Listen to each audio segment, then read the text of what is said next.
आप सब साहित्य में एक चेतना पढ़ते हैं जिसको हम जानते हैं दलित चेतना के नाम से। हमने दलित चेतना पे बहुत सारी किताबें पढ़ रखी हैं, हमने इतिहास में बहुत सारा पढ़ा है। और हम जब भी साहित्य पढ़ते हैं ना, तो उसमें दलित चेतना को लेकर हम बहुत बिंदुओं पे बात करते हैं। इसी कड़ी में एक कविता है आदम गोंडवी साहब की, चमारों की गली। ये कविता मुझे पर्सनली तौर पे बहुत पसंद है और ये कविता समाज को हर एक शब्द के जरिए ऐसा लगता है कि आईना दिखाने का काम करती है। मैं चाहता हूँ इस कविता को आप सबके को सुनाऊँ। सुनाने का मतलब है कि इस कविता का जो संवेदना है, जो शिल्प है, जो भाषा है और जो बिंब है, प्रतीक, सब कुछ अगर हम देखें ना तो हमारे आसपास बिखरा हुआ मिलता है। और इससे हम कह सकते हैं कि साहित्य समाज का एक दर्पण होता है। हम इन बिंदुओं पे कविता के बाद में बात करेंगे, पहले हम कविता पढ़ते हैं, ठीक है। तो कविता कुछ यूं है कि आइए महसूस करिए जिंदगी के ताप को, मैं चमारों की गली में ले चलूंगा आपको, जिस गली में भूखमरी की यातना से ऊब कर मर गई फुलिया बेचारी एक कुएं में डूब कर। है सीधी सिर पर बिलौनी कंडियों की टोकरी, आ रही है सामने से हर खुआ की छोकरी।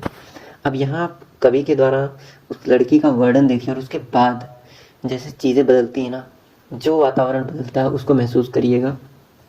है सधी सिर पर बिलौनी कंडियों की टोकरी, है ना, चल रही है छंद के आयाम को देती दिशा, मैं इसे कहता हूँ सरजू पार की मोनालिसा। कैसी या भयभीत है हिरनी सी घबराई हुई, लग रही जैसे कली बेला की कुमलाई हुई। कल को यह वाचाल थी पर आज कैसी मौन है, जानते हो इसकी खामोशी का कारण कौन है।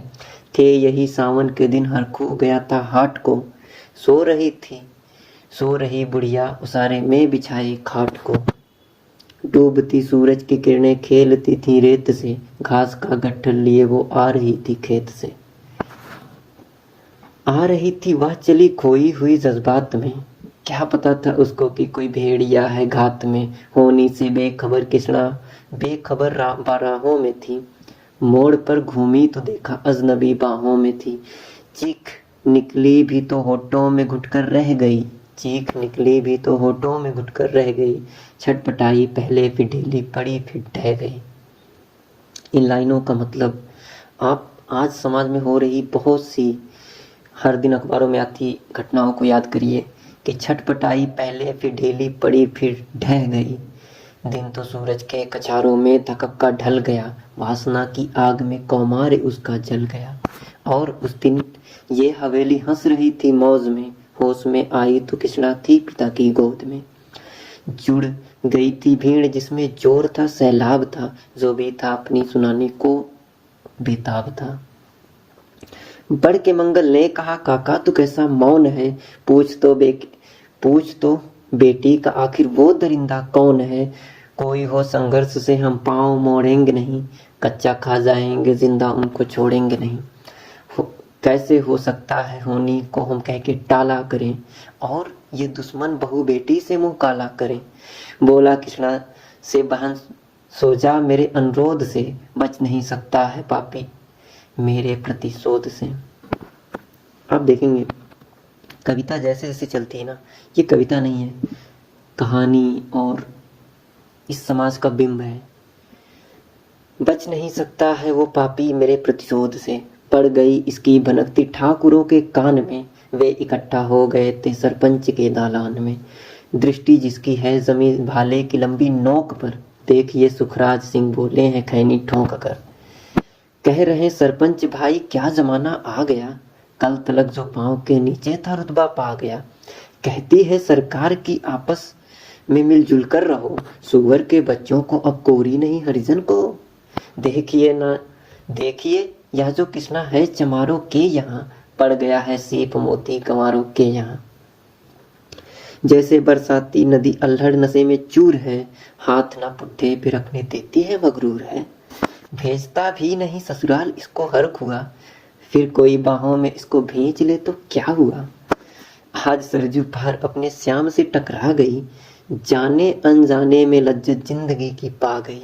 वो तो मंगल देखता था बात आगे बढ़ गई, वरना वह मरदूद इन बातों को कहने से रह गई। जानते हो आप मंगल एक ही मक्कार है, हर को उसकी साफे थाने जाने को तैयार है। कल सुबह गर्दन अगर नपती है बाप बेटे बाप की, गांव की गलियों में क्या इज्जत रहेगी आपकी। बात का लहजा ऐसा ताव सबको आ गया, हाथ मुंचों पर गया, माहौल भी सन्ना गया। क्षणिक आवेश जिसमें हर युवा तैमूर था, हाँ मगर होने का तो कुछ और ही मंजूर था। रात जो आया ना अब तूफान वहाँ पुरजोर था, भोर होते ही वहाँ का दृश्य बिल्कुल और था। सिर पे टोपी बेंत की लाठी संभाले हाथ में, 1 दर्जन थे सिपाही ठाकुरों के साथ में। घेर कर बस्ती कहा हल्के के थानेदार ने, घेर कर बस्ती कहा हल्के के थानेदार ने, जिसका मंगल नाम हो वो व्यक्ति आए सामने। निकला मंगल झोपड़ी का पल्ला थोड़ा खोल कर, एक सिपाही ने तभी लाठी चलाई दौड़ कर। गिर पड़ा मंगल तो माथा बूट से टकरा गया, सुन पड़ा फिर माल वो चोरी का तूने क्या किया। कैसी चोरी माल कैसा, उसने जैसे ही कहा, एक लाठी फिर पड़ी वह, बस होश फिर जाता रहा। होश खोकर वह पड़ा था झोपड़ी के द्वार पर, ठाकुरों से फिर दरोगा ने कहा ललकार कर, मेरा मुंह क्या देखते हो, इसके मुंह में थूक दो, आग लगाओ और इसकी झोपड़ी को फूंक दो। और फिर प्रतिशोध की आंधी वहां चलने लगी, बेसहारा निर्बलों की झोपड़ी जलने लगी। दुधमुहा बच्चा व बुढ़े जो खड़े खेड़े में थे, दुधमुहा बच्चा व बूढ़े जो वहाँ खेड़े में था, वह अभागा दीन हिंसा भीड़ के घेरे में था। घर को जलते देख कर वे होश को खोने लगे, कुछ तो मन ही मन मगर कुछ जोर जोर से रोने लगे। कह दो इन कुत्तों के पिल्लों से कि इतराए नहीं, हुक्म जब तक मैं ना दूं कोई कहीं जाए नहीं। यह दरोगा जी थे जो, यह दरोगा थे मुंह से शब्द चरते फूल से, आ रहे थे ठेलते लोगों को अपने रूल से, फिर दहाड़ते इनको डंडों से सुधारा जाएगा, ठाकुरों से जो टकराएगा वो मारा जाएगा।